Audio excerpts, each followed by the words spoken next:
guys, this is the portable steam bag, the 10x portable steam bag. And why is this a steam bag?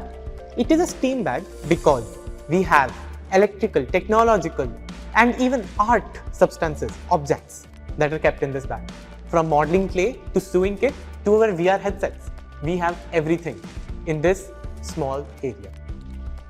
To start with, our first zip, we have our electrical gadgetry from cells, wires, boards, resistors, even modeling clay. In the second zip, we have the interesting part. We have the 3D pen, the filaments, the drones, the VR kits, and our multimeter.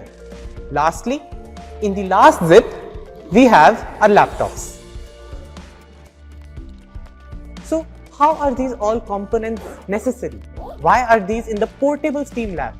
The VR headset allows you to get an immersive learning experience anywhere on the go, while the drones help you get an experiential learning. To see it actually flying, you understand various ideas and concepts. The multimeter helps you with any project you want to do anywhere around the globe, while all the circuitry you can use to build a new circuit or a new model anywhere at any time. This is what makes the 10x bag a portable steam lab.